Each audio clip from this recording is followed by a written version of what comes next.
ದಯವಿಟ್ಟು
ಮುನ್ಮಾರಪ್ಪನವರು ಅಧ್ಯಕ್ಷರು ಬಂದಿದ್ದಾರೆ, ಅವರು ದಯವಿಟ್ಟು ವೇದಿಕೆಗೆ ಬರಬೇಕು ಅಂತ ತಮ್ಮಲ್ಲಿ ಕಳಕಳಿಯ ಮನವಿ ಮಾಡ್ಕೊಳ್ತೀನಿ.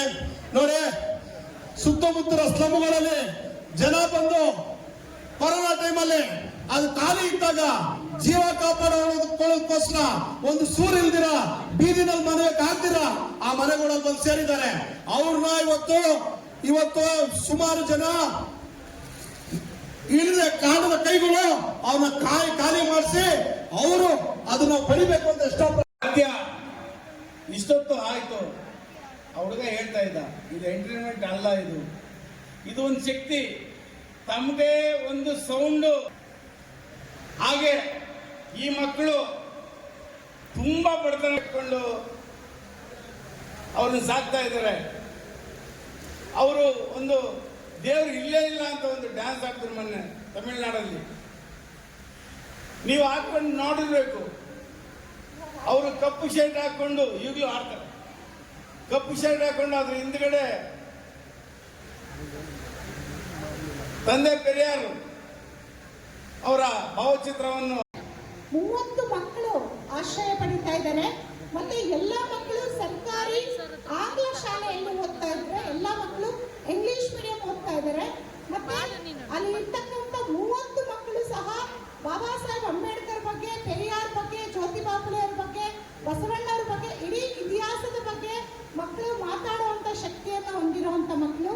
ಮತ್ತೆ ಇದು ಇವತ್ತೇನು ತಮಟೆ ಮಾಡಿದ್ರು ನಮ್ಮ ಮಕ್ಕಳು, ಇದು ದ್ರಾವಿಡ ಸಂಸ್ಕೃತಿಯನ್ನ ಉಳಿಸ್ಬೇಕು ಅನ್ನೋ ಒಂದು ಉದ್ದೇಶದಿಂದ ಅರಿವು ಮಕ್ಕಳ ಧಾಮದ ಮಕ್ಕಳು 2 ವರ್ಷಗಳಿಂದ ಈ ಒಂದು ಕಾರ್ಯಕ್ರಮವನ್ನು ಮುಂದುವರಿಸಿಕೊಂಡು ಬರ್ತಾ ಇದ್ದೀವಿ.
ಗ್ರಾಮದಿಂದ.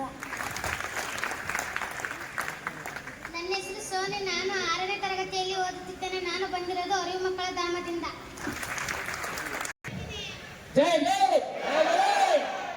ಇಷ್ಟೊತ್ತು ನಾವು ತಮಟೆ ಹೊಡೆದ್ವಿ, ಅದು ಎಂಟರ್ಟೈನ್ಮೆಂಟ್ಗೋಸ್ಕರ ಅಲ್ಲ, ಇದಕ್ಕಂತ ಒಂದು ಅರ್ಥ ಇದೆ. ಇದು ಬಂದು ಒಂದು ದ್ರಾವಿಡದಲ್ಲಿ ನಾವು ಕಲ್ತಿದ್ದು. ತಮಿಳ್ನಾಡಿಂದ ಒಬ್ಬರನ್ನ ಕರೆಸಿ ನಮ್ಗೆ ಹೇಳ್ಕೊಂಡು ಕೊಟ್ಟಿದ್ದು. ಇದರ ಅರ್ಥ ಏನಂದ್ರೆ ಒಬ್ರೊಬ್ರು ಕೀಳೋ ಇಲ್ಲ ಮೇಳೋ ಇಲ್ಲ, ಸಮಾನತೆ. ಏನಂದ್ರೆ ಇಷ್ಟನ್ನು ಮಾತಾಡಕ್ಕೆ ಅವಕಾಶ ಕೊಟ್ಟಿದ್ದಕ್ಕೆ ಮರ್ಯಾಪ ಸರ್ ಮತ್ತು ನಾಗರತ್ನ ಮೇಡಮ್ಗೆ ಧನ್ಯವಾದಗಳು. ಬಂಧುಗಳೇ,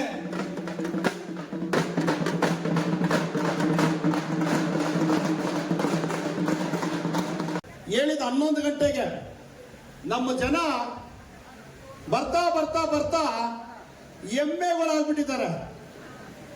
ಒಂದು ಜ್ಞಾನ ಇಲ್ಲ. ಯಾರಿಗಾಗಿ ಇದು ಕಾರ್ಯಕ್ರಮ ಅನ್ನೋದು ಫಸ್ಟ್ ನೀವು ತಿಳ್ಕೊಂಡಿದ್ದೀರಾ? ನಿಮಗಾಗಿ ಕಾರ್ಯಕ್ರಮ, ನತ್ತಿಗೊಂದು ಸೂರಿಗಾಗಿ ಕಾರ್ಯಕ್ರಮ, ನಿಮ್ಮ ಗುಣ ಕಟ್ಕೊಳ್ಳೋದಂತ ಕಾರ್ಯಕ್ರಮ, ನಿಮ್ಮ ಮಕ್ಕಳು ಬರೀ ಬದುಕುವಂತ ಕಾರ್ಯಕ್ರಮ ಇದು. ಅದಕ್ಕಾಗಿ ನೀವು ಕರೆಕ್ಟಾಗಿ 11 ಗಂಟೆಗೆ 10:30 ಇಲ್ಲಿ ಬನ್ನಿ ಅಂದ್ರೆ ಎಲ್ಲ ಮಿನಿಸ್ಟರ್ಗಳ ಬಂದು ಹೋದಾದ್ಮೇಲೆ ಜನ ತುಂಬ್ತಾ ಇದ್ದೀರಾ. ಏನ್ ಹೇಳ್ಬೇಕು ಇದಕ್ಕೆ ಅಂತ ಅರ್ಥ ಆಗೋದು ಬೇಡವಾ? ನಿಮ್ಗೇನು ಇವತ್ತು ನೋಡ್ರಿ, ಎಲ್ಲ ಬಂದವರೆಲ್ಲ ಒಂದೇ ಒಂದು ಮಾತಾಡ್ತಾರೆ, ಟ್ರಾಫಿಕ್ ಜಾಮ್.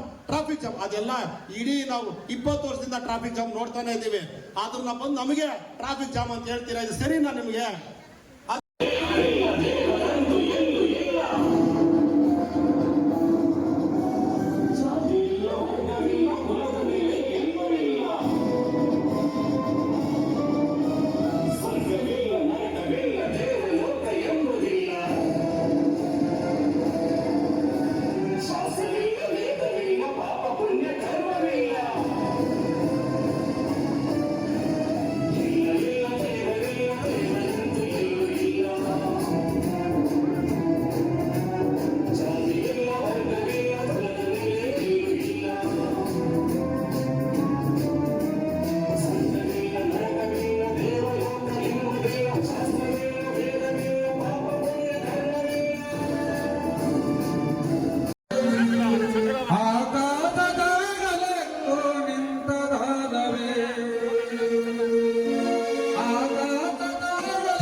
ರೂಪವಾಗಿರ್ಬೇಕಾಗ್ತದೆ, ಬಹಳ ಚೇಂಜ್ ಆಗಬೇಕಾಗ್ತದೆ. ಈಗ ಬರಂತ ಸರ್ಕಾರಗಳು ಬಹಳ ಗಂಭೀರವಾಗಿರ್ತದೆ.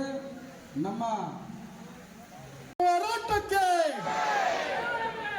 ಭೀಮ ಸಂಘಟನೆಗಳ ಮಹಾ ಒಕ್ಕೂಟದ ಹೋರಾಟಕ್ಕೆ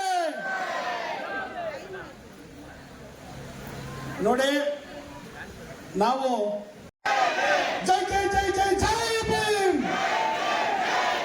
ಜೈ ಜೈ ಜೈ ಜೈ ಜೈ ಭೀಮ್. ಭೀಮ ಸಂಘಟನೆಗಳ ಮಹಾ ಒಕ್ಕೂಟದ ಮರಿಯಪ್ಪ ಅಂತ, ಭೀಮ ಸಂಘಟನೆಗಳ ಮಹಾ ಒಕ್ಕೂಟದ ರಾಜ್ಯಾಧ್ಯಕ್ಷ. ಸರ್, ಇವತ್ತಿನ ಕಾರ್ಯಕ್ರಮ ಸರ್, ಇವತ್ತು ನಾವು ನಮ್ಮ ಭೀಮ ಸಂಘಟನೆಗಳ ಒಕ್ಕೂಟ ಪ್ರಾರಂಭವಾಗಿ ಮೇ 25ಕ್ಕೆ 1 ವರ್ಷ ಆಯ್ತು. ನಮ್ಮ ಸಾಧನೆ ಏನು ಅಥವಾ ಇದೇ ಸಂದರ್ಭದಲ್ಲಿ ನಾವು ಬಾಬಾ ಸಾಹೇಬರ 134ನೇ ಜನ್ಮ ದಿನಾಚರಣೆ ಮಾಡಬೇಕಾಗಿತ್ತು. ಆ ನಿಟ್ಟಲ್ಲಿ ಇವತ್ತು ಈ ಕಾರ್ಯಕ್ರಮ ರೂಪಿಸ್ತೇವೆ. ಇಲ್ಲಿ ಮೂಲತಃ ಉದ್ದೇಶ ನಮ್ದಿಷ್ಟೇ. ಇವತ್ತು ಬಡವರ ಕೆಲಸಗಳು ಏನೂ ಕೂಡ ಆಗ್ತಾ ಇಲ್ಲ ಅಂದ್ರೆ ನಾವೊಂದು ಒಕ್ಕೂಟ ಕಟ್ಕೊಂಡು ದಿನ ಬೆಳಗಾದ ಲೆಕ್ಕ ಎತ್ಕೊಂಡು ದುಡ್ಡುಗಳು ವಸೂಲಿಗೆಲ್ಲ ಒಕ್ಕೂಟ ಮಾಡಿರೋದು. ನಾವು ಬಾಬಾ ಸಾಹೇಬರನ್ನ ಬೀದಿಯಲ್ಲಿ ಮಾರಾಟ ಕೊಟ್ಟಿಲ್ಲ. ನಾವೇನಾದ್ರೂ ಸಾಧನೆ ಮಾಡ್ಬೇಕು. ಈ ಸಮಾಜದಲ್ಲಿ ಹುಟ್ಟಿದ್ದೇವೆ, ಶೋಷಣೆ ಅನುಭವಿಸಿದ್ದೇವೆ. ಕನಿಷ್ಠ ಮುಂದಿನ ಪೀಳಿಗೆ ನಾವೇನ್ ಕೊಡುಗೆ ಕೊಡಬೇಕು ಸಂಘಟನೆ ಕಟ್ಟಿ ಅನ್ನೋದ್ರ ಬಗ್ಗೆ ಇವತ್ತು ಸರ್ಕಾರದ ಸಚಿವರುಗಳನ್ನ 3 ಜನ ಕರೆದಿದ್ದು. ಅವ್ರಿಗೆ ಏನಪ್ಪ ಕರೆದಿದ್ದು ಅಂದ್ರೆ ಸರ್ಕಾರನ ಹೊಗಳಕ್ಕಲ್ಲ ನಾವು ಕರೆದಿದ್ದು. ಸ್ವಾಮಿ, ಬಿಜೆಪಿಯ ಮತ್ತೊಂದು ಮುಖನೇ ಕಾಂಗ್ರೆಸ್ ಬಿಜೆಪಿ ಲೂಟಿ ಹೊಡಿತಾ ಇದೆ ಅಂತ ಕಾಂಗ್ರೆಸ್ನ ಜನ ಎಲ್ಲ ಅಧಿಕಾರಕ್ಕೆ ತಂದು ನೀವು ಅದರ ಮತ್ತೊಂದು ಮುಖನೇ ಕಾಂಗ್ರೆಸ್ ಆಗ್ತಾ ಇದೆ. ಆ ನಿಟ್ಟಿನಲ್ಲಿ ಮುಂದಿನ ಚುನಾವಣೆಯಲ್ಲಿ ನಾವೆಲ್ಲ ಸೇರ್ಕೊಂಡು ಏನು ದಲಿತರು, ಹಿಂದುಳಿದವರು, ಅಲ್ಪಸಂಖ್ಯಾತರೆಲ್ಲ ನಿಮ್ಗೆ ಓಟ್ ಹಾಕಿ ಗೆಲ್ಸಿದ್ವಲ್ಲ, ಈಗ ಮತ್ತೆ ನಿಮ್ಮ ವಿರುದ್ಧ ಪ್ರಚಾರ ಮಾಡಿ ಕಾಂಗ್ರೆಸ್ ನಾವು ಕರ್ನಾಟಕ ರಿಪಬ್ಲಿಕನ್ ಸಂಘಟನೆಯ ರಾಜ್ಯ ಮುಖಂಡರು. ಅದಕ್ಕಿಂತ ಮೊದಲಿಗೆ ನಮ್ಮ ಭೀಮ ಸಂಘಟನೆಗಳ ಮಹಾ ಒಕ್ಕೂಟದ ರಾಜ್ಯ ನಾಯಕರಾದಂತ ನಮ್ಮ ಮರಿಯಪ್ಪನವರ ಒಂದು ಕರೆಗೆ ಮತ್ತು ನೆತ್ತಿಗೊಂದು ಸೂರು, ಕೃಷಿಗೊಂದು ಭೂಮಿ, ವಾಸಿಸಲು ಗುಡಿಸಲುಗಳಿಲ್ಲದ ಅಮಾಯಕ ಮುಗ್ಧ ಜನರ ಒಂದು ಶ್ರೇಯಾಭಿವೃದ್ಧಿಗಾಗಿ ಮತ್ತು ಅವರ ಶ್ರಮವನ್ನು ನೋಡಿ ನಮ್ಮ ರಾಜ್ಯಾದ್ಯಂತ ಮರಿಯಪ್ಪನವರ ಹೋರಾಟದ ಈ ತರ ಭೀಮ ಸಂಘಟನೆ ಮಹಾ ಒಕ್ಕೂಟದಿಂದ ಬಾಬಾ ಸಾಹೇಬ್ ಅಂಬೇಡ್ಕರ್ 134ನೇ ವರ್ಷದ ಜನ್ಮ ದಿನೋತ್ಸವದ ಅಂಗವಾಗಿ ನಾವು ಒಂದು ಕಾರ್ಯಕ್ರಮವನ್ನ ನಿಗದಿಪಡಿಸಿದ್ದೀವಿ. ಆ ಕಾರ್ಯಕ್ರಮಕ್ಕೆ ತಾವು ಭಾಗಿಯಾಗಬೇಕು KRS ಅಂತ ಹೇಳಿದ್ರು. ಸರ್, ನಾವು ಶೇಖರ್ ಅವರು 100% ನಾವು ನಿಮ್ಮ ಒಂದು ಭೀಮ ಸಂಘಟನೆ ಒಕ್ಕೂಟಕ್ಕೆ ನಾವು ಬೆಂಬಲ ಕೊಡ್ತಾ ಇದೀವಿ. ಜೊತೆಗೆ ಈ ಕಾಂಗ್ರೆಸ್ ಸರ್ಕಾರ ಏನಿದೆ, ಕಾಂಗ್ರೆಸ್ ಸರ್ಕಾರ ನಾವು ಒಂದು ಸಂದರ್ಭದಲ್ಲಿ ಸಂವಿಧಾನ ಉಳಿಯೋದಕ್ಕೆ ಕಾಂಗ್ರೆಸ್ ಪಕ್ಷವನ್ನು ನಾವು ಗೆಲ್ಲಿಸಬೇಕಂತ ಹೇಳ್ಬಿಟ್ಟು ನಮ್ಮ ನಾಯಕರು, ಹಿರಿಯ ಮುಖಂಡರು, ಅವರ ಹಾದಿಯಲ್ಲಿ ಬೆಳೆದು ಬಂದಿರ್ತಕ್ಕಂಥವ್ರು ನಾವು ಕೂಡ, ಅವರ ಹಾದಿಯಲ್ಲಿ ಬೆಳೀತಾ ಇರ್ತಕ್ಕಂಥವ್ರು.